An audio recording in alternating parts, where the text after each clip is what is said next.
नमस्कार दोस्तों, स्वागत है आप सभी का एक बार फिर से हमारे इस चैनल डिजिटल ज्ञान पर। चाहे मर जाना लेकिन सावन में ऐसा सिंदूर भूल कर भी मत लगाना, वरना पति पर आता है संकट। दोस्तों, सिंदूर औरतों के सुहाग का प्रतीक होने के साथ उनके श्रृंगार में भी सबसे ज्यादा महत्वपूर्ण होता है। लेकिन अगर आपसे यह कहा जाए कि आपके सिंदूर लगाते समय की गई यह गलतियां आपके पति को बुरी तरह कर्ज में डुबो देंगे और आपको लकीर का फकीर बना देंगे, तो आपको कैसा लगेगा? दोस्तों, घबराने की जरूरत नहीं है। यह सब हम आपको डराने के लिए नहीं कह रहे हैं, बल्कि गुरुजी ने अपने भक्तों को सिंदूर लगाने के कुछ ऐसे महत्वपूर्ण नियम बताए जिन्हें जानने के बाद आप अपने पति के लिए किस्मत के दरवाजे खोल सकती हैं और उनकी तरक्की दिन दुगनी रात चौगुनी हो सकती है।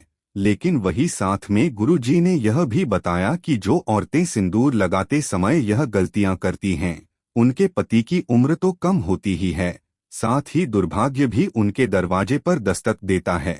तो अगर आप भी जानना चाहती है कि सिंदूर लगाते समय हमें कौन सी बातों का ध्यान रखना चाहिए, तो इस वीडियो को आखिर तक जरूर देखिएगा। तो चलिए दोस्तों, वीडियो में आगे बढ़ते हैं। दोस्तों, एक शादीशुदा स्त्री की पहचान उसका सिंदूर ही होता है और हिंदू धर्म में कहा जाता है कि औरत जितनी लंबी अपनी मांग भरती है, उसके पति की उम्र भी उतनी ही लंबी होती है। इसके अलावा सामुद्रिक शास्त्र में जो 16 श्रृंगार बताए गए हैं, उनमें से सबसे महत्वपूर्ण श्रृंगार सिंदूर ही है, जो न केवल एक स्त्री की गरिमा को दिखाता है बल्कि उसके पति के सौभाग्य को भी बनाए रखता है।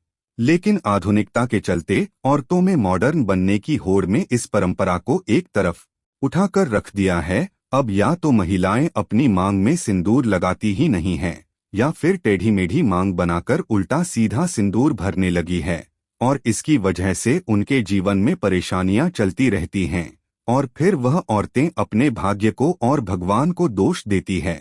लेकिन आज का वीडियो देखने के बाद आप जरूर समझ जाएंगे कि हमारी ही गलतियां हमारे कर्मों का निर्धारण करती हैं और हम पर भारी पड़ती है। तो गुरुजी कहते हैं कि जो औरतें सिर धोने के तुरंत बाद सिंदूर लगा लेती हैं या फिर गीले बालों में सिंदूर लगाती हैं, तो ऐसे में उनके पति कर्ज में डूबने लगते हैं और उनके काम धंधे भी ठप होने लगते हैं। साथ ही आपको यह भी बता दें कि शास्त्रों के अनुसार गीले बालों में सिंदूर भरने से इसका प्रभाव महिलाओं के मन पर पड़ सकता है और उनके मन में बुरे बुरे विचार आ सकते हैं, और ऐसा करने से पति पत्नी के रिश्ते में लड़ाई झगड़ा और परिवार में क्लैश हो सकता है। औरतों को हमेशा अपने बाल धोने के बाद सुखाने चाहिए और उसके बाद ही अपनी मांग भरनी चाहिए। इसी के साथ गुरुजी यह भी कहते हैं कि फैशन में महिलाएं अलग अलग बनावट के कपड़े पहनने लगी है, उसी तरह सिंदूर को भी अपनी सहूलियत के हिसाब से टेढ़ी मेढ़ी मांग करके लगाने लगी है, जो कि बिल्कुल अनुचित है। सिंदूर लगाते समय महिलाओं को यह ध्यान में रखना चाहिए कि सिंदूर हमेशा नाक की सीध में ही लगाया जाता है। जो औरतें टेढ़ी मेढ़ी मांग निकालकर सिंदूर लगाती हैं, ऐसी औरतों के पति की सफलता में कई रुकावटें आती हैं और उनके कोई भी कार्य सफल नहीं हो पाते। वही जो औरतें अपनी मांग का सिंदूर को अपने बालों से छुपा लेती है, तो ऐसी औरतों के पति को समाज में सम्मान नहीं मिलता और समाज में उनकी छवि भी और लोगों के बीच में छुप जाती है। लोग या तो उन्हें पहचानते नहीं हैं या फिर उनकी एक गलत छवि लोगों की नजरों में बनी रहती है। इसके अलावा गुरुजी ने यह भी कहा कि औरतें अक्सर अपना सिंदूर दूसरी औरतों को लगाने के लिए दे देती हैं या फिर दूसरों से मांग का सिंदूर अपनी मांग में भर लेती है। अगर आप भी उन्हीं औरतों में से हैं जो अपना सिंदूर किसी दूसरी औरत को लगाने के लिए देती है, या फिर किसी और का सिंदूर अपनी मांग में लगा लेती है, या किसी औरत की बिंदी लगा लेती है, तो आपके पति का सौभाग्य आप खुद ही दुर्भाग्य में बदल रही है। कभी भी किसी और की बिंदिया यह सिंदूर लगाने से हमारे पति के जीवन में भी वही दुख और तकलीफ आने लगती है जो कुछ तरीके जीवन में होते हैं। और अगर आप अपनी बिंदी और सिंदूर किसी और को लगाने के लिए देती हैं, तो इससे आप अपना सौभाग्य उस स्त्री को खुद ब खुद दे देती है। तो इसीलिए आप अपनी किसी भी चीज को दूसरों को दे सकती है या दूसरों से मांग कर कुछ भी इस्तेमाल कर सकती हैं, लेकिन अपनी बिंदी और सिंदूर को किसी को देने और किसी से लेने से पहले 1000 बार जरूर सोचिएगा।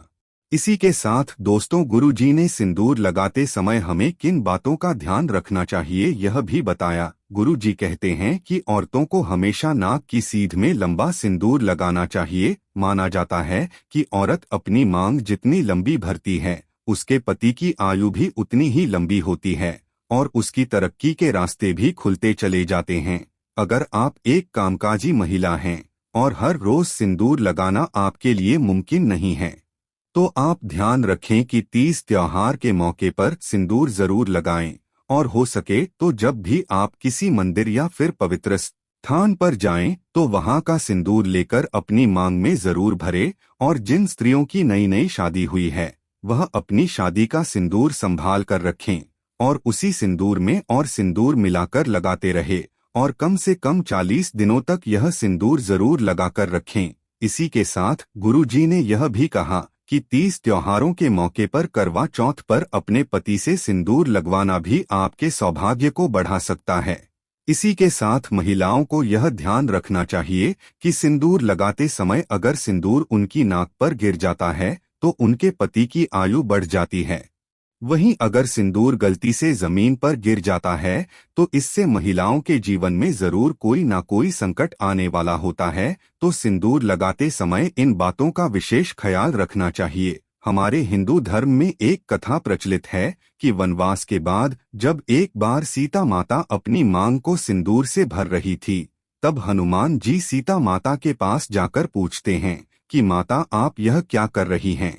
तब सीता माता ने हनुमान जी को बताया कि वह श्री राम की लंबी आयु के लिए अपनी मांग में सिंदूर भर रही है, इससे श्री राम प्रसन्न होते हैं।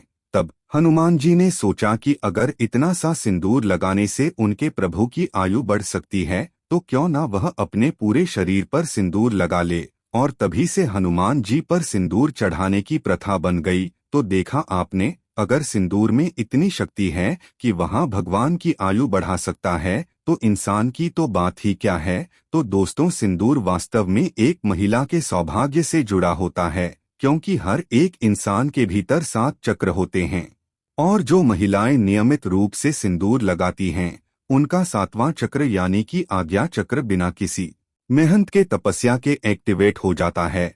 और जब किसी व्यक्ति का आज्ञा जागृत हो जाता है तो उसे परिस्थितियां भांपने की शक्ति मिल जाती है। तभी तो महिलाओं को आगे होने वाली घटनाओं का अंदाजा बाकी लोगों से पहले हो जाता है। आपको बता दें कि बड़े बड़े तपस्वियों को अपने आज्ञा चक्र को जागृत करने के लिए गहन तपस्या करनी होती है। वहीं महिलाएं अपना आज्ञा चक्र केवल अपनी मांग में सिंदूर लगाकर ही जागृत कर सकती हैं।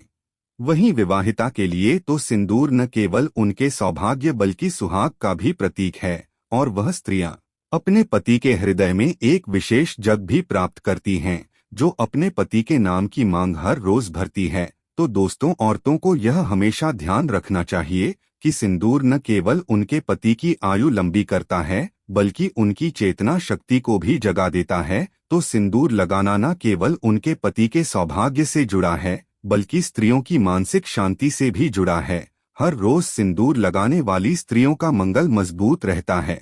तो उम्मीद करते हैं कि गुरु जी के बताए हुए मांग भरने की यह नियम आप जरूर अपनाएंगे।